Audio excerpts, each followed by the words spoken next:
Hello everyone, I'm SARA WISEMAN. What is falling away? Remember, your soul must walk its own path. This means letting go of all the distractions, misbelief, and group thought that you have been taught by your culture and walking in a higher elevation.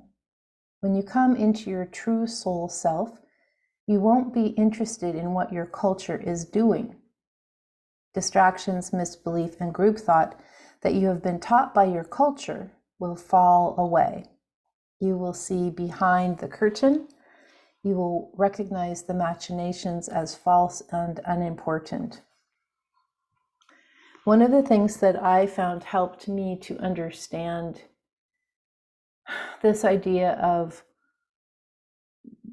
how to see the true soul self as apart from the mind, ego, personality that we have in the human lifetime is to do some work in past life regression.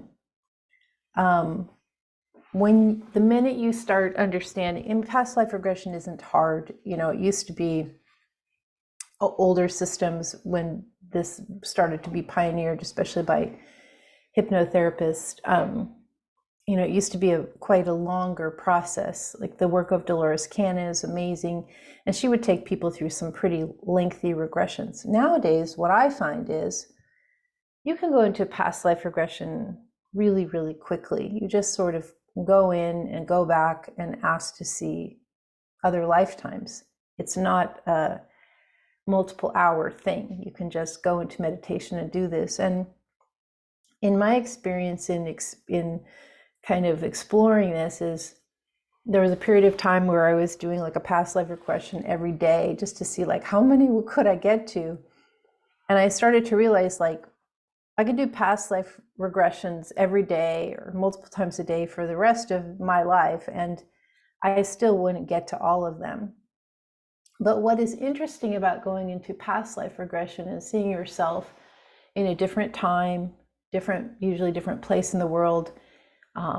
If you're female, you're going to be male or something different. If you're Caucasian, you're going to be a different race. Like if just all of the scenarios of what you feel your life is now are going to be different in this past life. And yet, even your mind, ego, personality is not going to be the same. It might have some similarities, but what you will feel if you do this practice is your soul self is the same.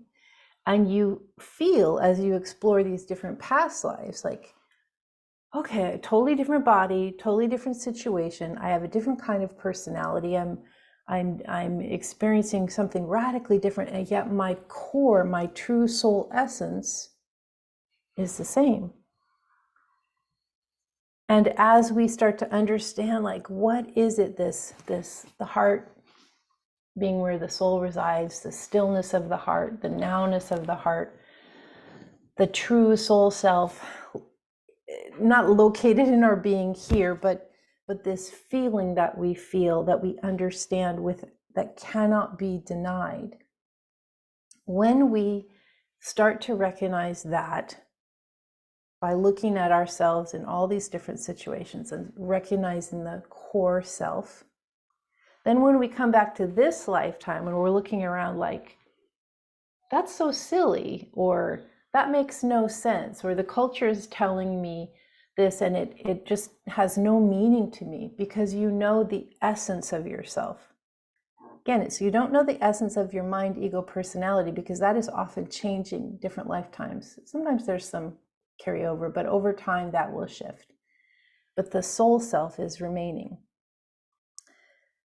When you come into your true soul self, you won't be interested in what your culture is doing. You'll be on a different path. And this is the idea of everything falls away. All these things that everyone's running around thinking are so important, it just won't matter. You will see behind the curtain. You will recognize the machinations of the culture as false and unimportant. So, and of course, once you get there, then the path is different and you have your own series of challenges to work on. But Goodness, what a better way to be than to just be, under the sway of something that doesn't even make sense. Anyway, thank you for listening. I'll be back next time.